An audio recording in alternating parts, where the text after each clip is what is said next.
Hello everyone, मेरा नाम सविता बागड़वा और पिछले स्कूल लेक्चरर एग्जामिनेशन 2022 में मैं इंग्लिश सब्जेक्ट से स्टेट रैंक 115 पे सिलेक्ट हुई हूँ।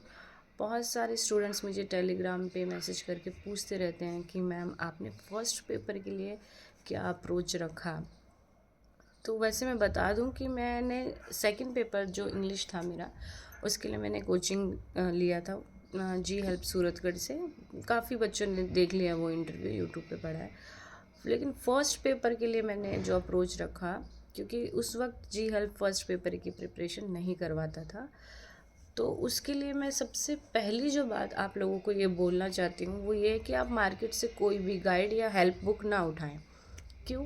क्योंकि गाइड का मतलब क्या है कि वो आपको सिर्फ गाइड कर सकती है, और गाइडेंस की ज़रूरत हमें तब होती है कि जब हमने पहले उसके हमारा जो मैटर है अच्छे से पढ़ लिया है। उसके बाद आप गाइड की मदद से अपना रिवीजन कर सकते हैं प्रॉपर वे में।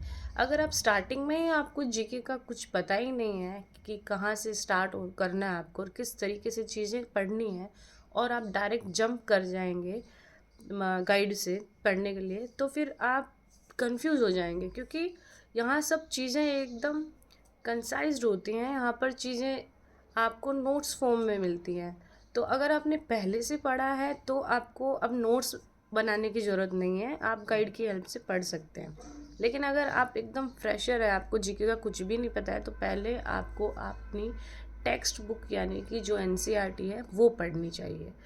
और बहुत सारे बच्चे मुझसे नोट्स भी मांगते हैं, तो मैं उनको सेम रिप्लाई करती हूँ कि मैंने नोट्स बनाए नहीं हैं। काफ़ी लोगों को इस बात पे बिलीव नहीं होता। हाँ, मैंने बहुत नोट्स बनाए थे पहले, क्योंकि फर्स्ट ग्रेड तो ये नो डाउट मेरा पहले ही था, लेकिन इससे पहले मैं 2 रीड दे चुकी थी, 2 सेकंड ग्रेड दे चुकी थी, और हर बार ये सब लीक हो रहा था, कैंसिल हो रहा था, तो तब मैंने नोट्स ज़रूर बनाए थे।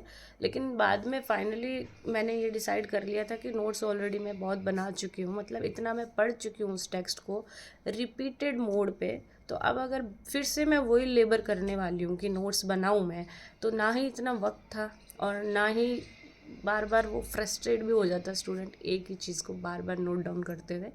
तो मैंने कहा अब स्मार्ट वर्क करना चाहिए बजाय हार्ड वर्क करने के, क्योंकि कोरोना जो फेज़ था हमारा हम सब स्टूडेंट्स के लिए, तो और जब बार बार पेपर लीक हो रहे थे तो हमें काफ़ी टाइम मिल चुका था पढ़ने के लिए। तो तैयारी एकदम अच्छे से हो चुकी थी। जो मुझे प्रिपेयर करना था वो मेरा सेकंड पेपर था, क्योंकि फर्स्ट ग्रेड ये मेरा फर्स्ट अटैम्प्ट था, इसलिए तो चीज़ें इतनी मुश्किल नहीं थी। फिर मैंने डिसाइड किया कि एक कोई अच्छी मुझे अगर गाइड मिल जाए, क्योंकि मैंने एनसीईआरटी वगैरह सब पढ़ लिया है, नोट्स पहले बना लिए, इतने टाइम से पढ़ती आ रही हूँ, तो मुझे एक ऐसी बुक की ज़रूरत थी जो बुक मुझे उस वक्त क्विक रिवीजन करवा सके या नोट्स फॉर्म में हो। तब मैंने हमारे ही बैच में जैसे काफ़ी बच्चे थे जो पवन भावरिया सर से जुड़े हुए थे, तब मुझे हमारा एक ग्रुप हुआ करता था टेलीग्राम पे, प्रैक्टिस ग्रुप होता था जहाँ हम क्विज़ किया करते थे।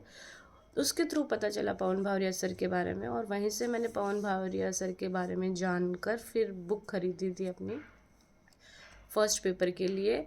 जब मैंने एनसीईआरटी पढ़ लिया उसके बाद, फिर उसके बाद में मैंने देखा कि वो नोट्स फॉर्म में है और एकदम शॉर्ट है। और शॉर्ट का मतलब ये नहीं है कि चीज़ें कम कर दी गई हैं, शॉर्ट का मतलब ये है उतनी ही चीज़ें हैं, उस बुक को मोटा नहीं बनाया गया है, उतनी ही चीज़ें हैं जितनी पढ़कर आप एग्ज़ाम अच्छे से क्रैक कर सकते हैं। जैसे कि फर्स्ट पेपर में जैसे 15 क्वेश्चंस आते हैं हमारे हिस्ट्री के, तो आप उस बुक को पढ़ के मैंने 12 से 13 क्वेश्चंस आराम से निकाल लिए थे। तो आपको इधर उधर हाथ पैर मारने की ज़रूरत नहीं है कि बुक छोटी है या नोट्स फॉर्म में है तो मुझे बड़ी बुक पढ़नी चाहिए।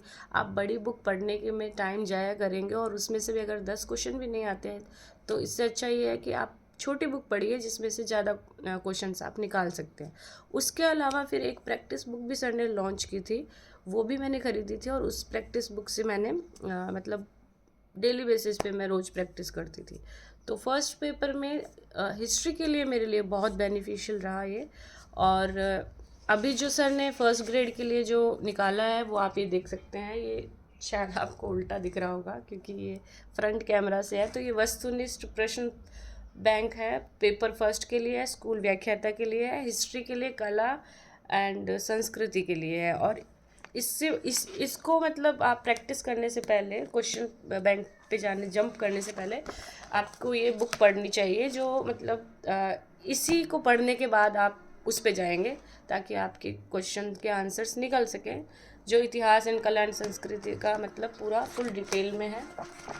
और इसका सक्सेस रेट जो है नाथ पब्लिकेशन का, वो मुझे बताने की आप लोगों को ज़रूरत नहीं है, क्योंकि पिछले जितने भी एग्ज़ाम हुए हैं उन एग्ज़ाम में नंबर ऑफ़ क्वेश्चंस और इवन कई एग्ज़ाम में तो इनके ऑप्शंस भी उन्होंने चेंज नहीं किए हैं, मतलब आगे पीछे भी नहीं किया, जो अ ब स द जहाँ जैसा है वो वैसे ही रखा उन्होंने। और अभी जो स्कूल लेक्चरर एग्ज़ाम के बाद में जो अभी 7 जनवरी को असिस्टेंट प्रोफेसर का जो 3rd पेपर हुआ है, उसमें भी आप इसका सक्सेस रेट देख सकते हैं कि कितने क्वेश्चंस जो हैं वो उन्हीं की बुक से आए हैं, पवन भावरिया सर और नाथ पब्लिकेशन के लिए। तो मैं आप सभी को एडवाइस करूँगी, एटलीस्ट हिस्ट्री के लिए आप इसको फॉलो कर सकते हैं, क्योंकि मैंने किया था। इसके अलावा मैंने पॉलिटिकल साइंस और ज्योग्राफी के लिए भी इन्हीं को फॉलो किया था, नाथ पब्लिकेशन को। आई होप कि ये वीडियो आप लोगों के काम आएगी। Thank you so much, all the best.